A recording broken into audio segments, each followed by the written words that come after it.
你有没有想过，在还没有文字也还没有金属的年代，会不会有人就在海边排下了3000多块巨石？它们一块挨着一块排成笔直的长列，一路延伸将近4公里。更奇怪的是，翻遍所有留下来的古书，你找不到任何一个字说得清它是谁盖的。这里的人搬得动几百吨的石头，却没有人知道他们到底为了什么。欢迎回到暗史档案，我们专门探索那些被课本跳过、被时间遗忘的故事。今天要说的叫卡纳克。这片占了6000年的石头，他们的故事要从法国西边一段安静的海岸说起。在法国西北角有一块伸进大西洋的半岛，叫布列塔尼。这里海风常年吹着，天色说变就变，土地上长满低矮的荒草。就在这片海岸边的小镇外，静静躺着目前已知规模最大的一片史前砾石群。3片主要的石阵前后相连，加起来超过3000块石头。它们不是随手堆的，而是被人排成一排一排笔直的长形。有的石头只到膝盖高，有的却比2、3个人叠起来还要高。这3片石阵各自有自己的名字：梅内克、克马里奥，还有克莱斯坎。光是梅内克这一片就有超过1000块石头排成整整11行。从高的那一头往低的走，石头越排越矮，像是一支刻意收尾的队伍。一整片站住的石头从脚边一直排到看不见的地平线。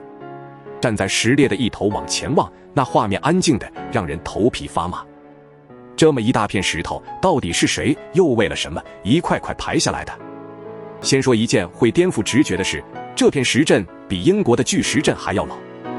卡纳克最早的一批石头大约立在6000多年前。换句话说，当这些石头立起来的时候，埃及的金字塔都还没开始盖。排下这些石头的不是凯尔特人，也不是后来的罗马人，而是一群更古老，连名字都没留下来的新石器时代农夫。他们没有文字，没有金属，甚至还没有发明轮子。就是这样一群人，在海边的荒原上立起了3000块巨石。这件事本身就已经不太像我们印象里的原始人做得出来的。而真正的难题是，这些又高又重的石头，他们是怎么搬又怎么立起来的？卡纳克的石头是本地的花岗岩，又硬又沉。最普通的一块也有好几吨重，得好几个人才推得动。大一点的动辄几十吨，抵得上一整栋房子的重量。这些石头多半是从附近的岩层里一块块撬下来的。工匠沿着石头天然的裂缝打进木楔，再灌上水，让木头膨胀。木楔一点一点撑开岩石，硬是把一整块巨石从山体上包了下来。接下来是最要命的一步，把它搬到几公里外的海边。没有轮子，也没有牲口拉车，他们靠的是原木、绳子和一双双手。把巨石抬上一排原木，几十个人一起拉，让它慢慢往前滚动。光是移动一块大石，可能就得动用上百人走上好几天。到了定点，还得在地上挖出一个深坑，把石头的一头斜斜推进去，再用绳子和木架一寸一寸地把几十吨的石头拉直竖起来。立稳之后，在根部塞满小石块，这一块巨石才算真正站住了。光一块石头就这么费劲，而这样的石头这里有3000块，把它们全部立起来是好几代人、上千年时间慢慢累积出来的工程。而在离卡纳克不远的地方，还躺着一块更夸张的石头，它原本高达20公尺，重量估计超过300吨，那是目前已知人类立起过最大的一块单体石头。可是今天你只能看到它断成4截，静静倒在草地上，没有人能完全确定它究竟是怎么倒下来的。有学者认为是一场远古地震把它震垮，也有人说它可能根本没真正立稳过。但无论真相是哪一个，能把300吨的石头竖起来这件事本身就近乎神话。要知道，就算换成今天的重型机具，这也不是一件轻松的事。而6000年前的那群人手上什么机械都没有，把这些石头立起来，其实还只是整个故事的一半。在其中一些石头还有墓室的内壁上，这群人留下了刻痕，一柄带着木柄的石斧，一根弯弯的权杖，还有一些看不懂的符号。同样的图案被反复地刻在不同的石头上。那柄石斧可能是他们心中的神器，也可能象征着某一种权力。只是这些符号到底想说什么，到今天还是没有人能读懂。更奇妙的是，有些巨石其实被人回收再利用过。考古学家发现，有几块墓室顶上的大石板，本来是一整块砾石，它被打断之后，一部分搬到这一座墓，另一部分搬到几公里外的另一座。刻在上面的同一头巨牛就这样被拆散，分到了不同的地方。这说明在某个时候，这群人亲手拆掉了一部分自己立起来的石头。他们为什么要这么做，一样没有答案。说到底，所有的问题最后都绕回同一个：他们为什么要盖这一切？最早的一种猜测跟天上的太阳有关。研究者发现，有些石列的方向正好对着夏至或冬至的日出、日落。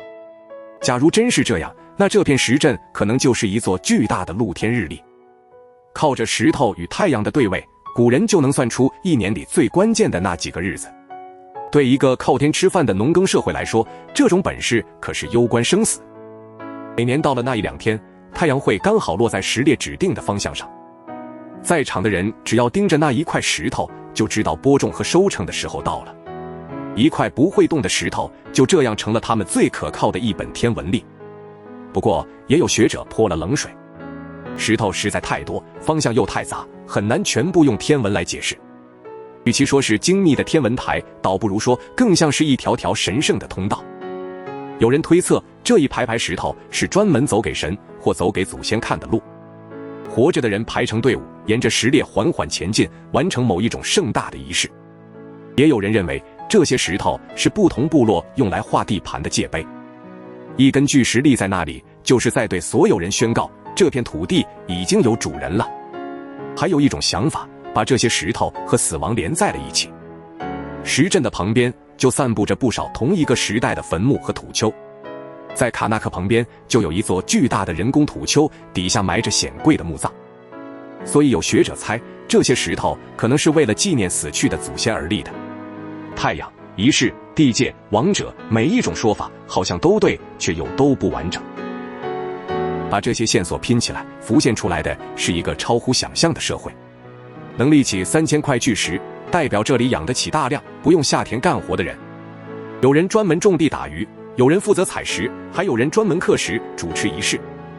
有人估算，光是要搬动竖起这些石头，前后就得动员成千上万的人。而要养活这么多不下田的工匠和祭司，背后还得靠更多人种田打鱼。一块石头立起来的背后，其实是一整个社会常年的分工与合作。要指挥这么多人干上好几代，背后一定有一套严密的组织。偏偏我们一直以为那个年代的人还住在简陋的小村子里。卡纳克却告诉我们，早在6000年前，这里的社会就已经相当复杂。他们懂得计算日子，懂得调动人力，也懂得为信仰付出巨大的代价。而一块石头可能就要几百人忙上好多天才立得起来，他们却愿意这样一代接着一代地做下去，做了上千年。这份执着换来的就是眼前这一整片沉默的石头森林。它是这群无名的建造者留给世界的一封没有文字的信。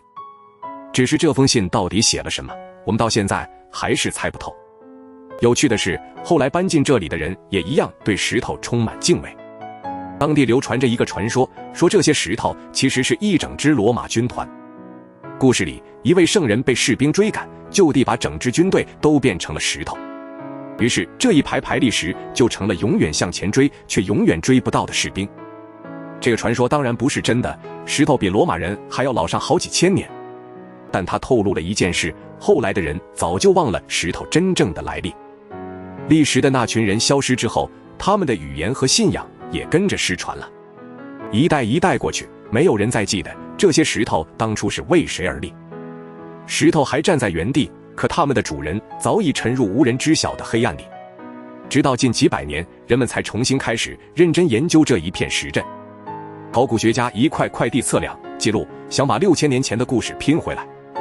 可是最核心的那个问题，他们为什么要这么做，依然没有答案。今天你还是可以走进卡纳克，亲眼看看这一片石头的海洋。3000块石头安静地站住，替一群没有名字的人守着一个没有谜底的谜。如果卡纳克也让你想起那些课本没教却真实存在过的过去，那就顺手按个赞，也点个订阅。有你的支持，我们才有力气再去挖出下一段被时间埋住的故事。